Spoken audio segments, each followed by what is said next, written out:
All right, hey guys, I'm Jeremy. I'm Jeff. And today we want to ask you, are you managing a collection of individuals or building a team? So one of the things that a lot of people don't know about modern parenting is that it's almost 100% designed to build up children as individuals. You won't find a lot of tools out there that help parents, moms and dads, figure out how to turn their family, the individuals in their family into a team. Those tools just don't hardly exist because that idea has sort of been lost from our culture. And so Jeff and I have really been captured by this idea that the Bible talks about family primarily as a multi-generational team on mission. And so I just want to chat for a minute about what's the difference between raising kids as individuals versus trying to develop a team. Yeah, so the easiest analogy I can probably that helped me a lot is I played sports my whole life, baseball my whole life, 17 years all the way through college. And so the team stuff comes pretty natural. Most people it does too. For most people it comes natural to us too to kind of understand, okay, a coach, a team, a mission, you're going towards somewhere, you have to practice, etc. But the dichotomy, or not dichotomy, but the comparison I like to use is the collection of individuals isn't a team. That's more like a club. And so I kind of talk about the difference between a club and a team. And for me, I was raised in lower income housing, single mom, food stamps, et cetera. And so because of that socioeconomic status, like clubs are actually almost what took care of me. I was in after school clubs because my mom had to work. I was in preschool clubs because my mom had to go, just single parenting. Clubs are almost your second parent in a sense.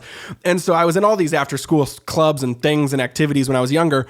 And I remember I can't even probably name one kid from any of those clubs. I probably can't name the point of any of those clubs. Like one of them was I remember one of them was Knowledge Bowl. I remember, so it was like Jeopardy, but for middle schoolers. And I loved that one, but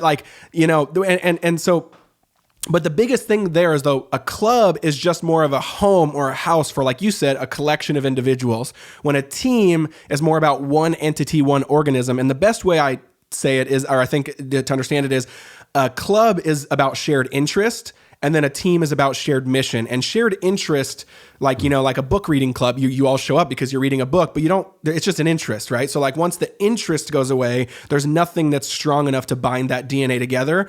But a team has a mission-oriented DNA that then creates a family because it's more of a DNA. So it actually fuses you together to the point where I could name almost, 100 teammates of mine. I could name, super special moments in years, et cetera. So I think even though the actual amount of hours in some sense on certain teams were the exact same as the amount I was in a club. So I just think that's a really interesting distinction. And I think to me, it comes down between the difference of like a family, like a lot of those teams felt like families. And then also we were on mission. We were chasing something higher collectively when in a book reading club or an after school club, you don't do any of that.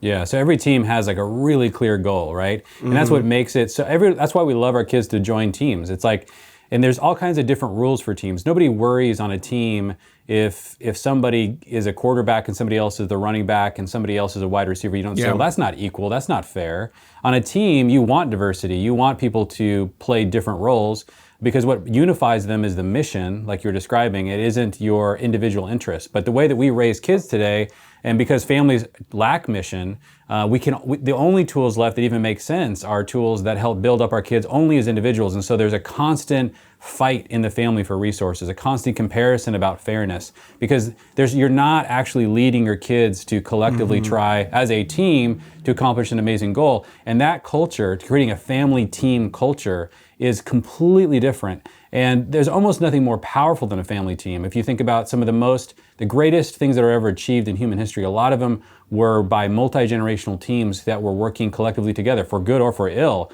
But it's a powerful unit that we sort of have just lost sight of the fact that it's up to you, but would you want to raise your family as a team? That's a question a lot of dads have never even been asked. They think the only thing on offer is to raise their kids as a bunch of small individuals. Yeah, I'll add one last thing that you just made me think of with the club analogy and picture again is that, because there's not that shared mission and then it becomes a drain on resources, then it becomes about everything being fair. And again, that's what a club was. I think back to after school clubs and it's just all about like, oh, Johnny got the 10 goldfishies. I want 10 goldfish, right? And it's like, this, when with a team, there's a level at which you're willing to willingly sacrifice because the thing you're accomplishing gives you greater joy and depth and meaning. And so you're like, oh, I'm okay if I don't get this because I want to go somewhere bigger and greater with the team. With a club, there is no, like, you're not going anywhere. It's more of like a circle that's just all looking at each other. And then it becomes, so then the thing just becomes resources and what's fair. So it's really interesting.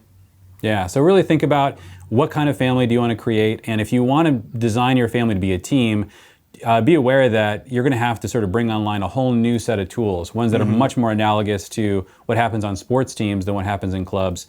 And that's why a lot of these tools we're going to be describing to you guys really fit more of that team paradigm than the individual paradigm, because there's just not a lot of that out there.